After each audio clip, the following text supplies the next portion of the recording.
Two things that we're told that we have to do as children by our parents and society, both of which are impossible. We're told that we need to control and predict. Neither are possible. Can't predict. You know the old joke, you want to make God laugh, tell him your plans. The point is that you can't control or predict anything. Okay? And what I see in people that are really sick is they're losing control. Apparent control. And that struggle, that fight and all that, and what they're not doing is they're not in the moment. At every moment along the way where we're not trying to change it, we're just totally present, it's blissful.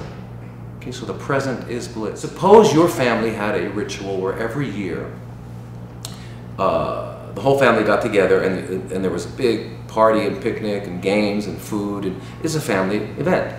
And this year it's at your house. So you've got all the family came the day before, the kids are sleeping in their room, they all sleep together, all the cousins and all that. You've got all the games and the food, everybody's totally ready, they're going to bed earlier, it's bigger than Christmas or Hanukkah, it's a big day. Well, at 4:30 in the morning you're awakened by torrential rain. And you look out the window and you're like, oh my gosh, the day's ruined, what are we gonna do? Oh, I guess we gotta break it to the kids. So you go in the room where the kids are and you can't find them. And then you go over and you look out the window and they're dancing in the rain. And that's where it is. Having no agenda, accepting what is. Because whether you're angry, happy, sad about raining, it's still raining. You can't change that. And that's the thing. And when you let go of that, guess what? You're free. There's enough of us awakening to the fact that the nature of nature is healing. Nature heals. See, a magic pill implies that there's something wrong that you have to fix. The pill's going to fix it. And an example is I have a fever. So in Western society, we see fever as an indication of a Tylenol deficiency. And so we give Tylenol to fix the fever.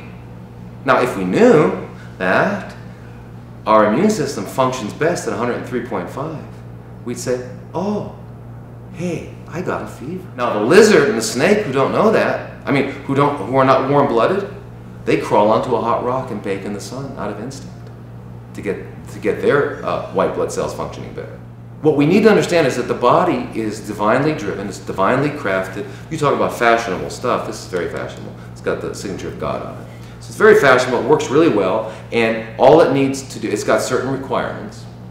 And its job is to heal. You cut it, it heals. You scratch a Maserati, it doesn't heal. It's a magical thing, and that's what it does. The only time it's not healing is when something's in the way. The only time water doesn't run downhill is something's in the way. But it's never going to not run downhill, because as soon as you move it, it'll go. The same with this body. So the best thing we can do is get out of our way. Get out of our own way. And how do we do that? We get back to the very fundamentals of life.